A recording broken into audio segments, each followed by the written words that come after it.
Howdy, y'all. My name's Applejack, and I guess y'all aren't too used to having a pony tell you a story. Well, I reckon it's about time some pony did. So, y'all like apples, don't you? Well, that's good. You see, I was born and raised on apples. Apples are my life. Heck, my apples are more than my life. They are, well gosh darn it. I can't explain it. You ever imagine being torn apart piece by piece? Agonizing pain rushing through you? Well, that's how I feel about my apples. I love my apples, which is why I do anything to make sure they stay big and strong. You see, life is a lot like apples. All it takes is a couple of bad apples to ruin the whole batch, and I can't just let that happen.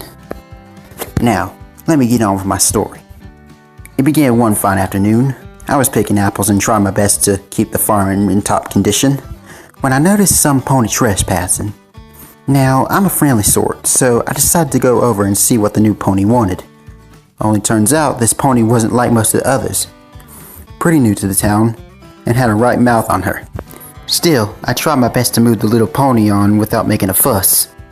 After a while, they went to move on, and seemed to be a nice enough pony despite the rough start.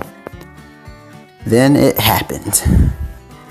Oh boy, it happened. That pony went ahead, took one of my apples, took a big bite of it right in front of me and smiled real nice.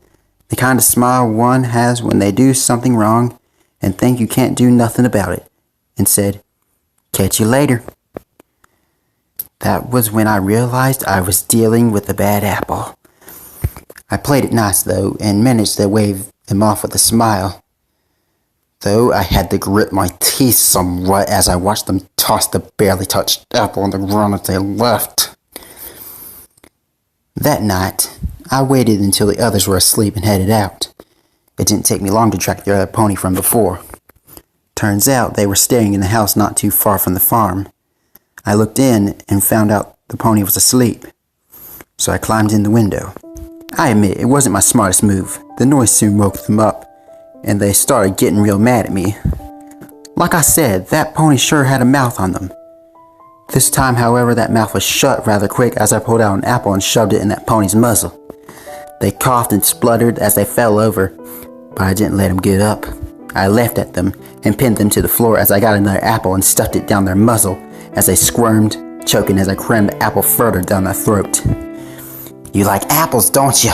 I said, watching as the pony's eyes watered, body flailing before finally going still. That critter sure put up a fight. I was just lucky that house was pretty far from the other houses in Ponyville. I would have felt just awful if I had woken some pony with all the noise. After waiting a few minutes, making sure the pony didn't suddenly leap back up, I got off and carried them with me to the farm. Bad apple had to be disposed of to stop it from spreading to the others, but it could still serve a purpose. I dug a hole under one of my favorite apple trees and buried the pony, making sure to press the earth down deep so it wasn't disturbed. I had gotten pretty good at it by then. I reckon almost every tree in the farm had a bad apple buried next to it by now. So far, no pony had noticed. I gave a look at the tree before I retreated, giving myself a little smile as I took a nearby apple and helped myself. Only one use for a bad apple, and that's to help other apples grow.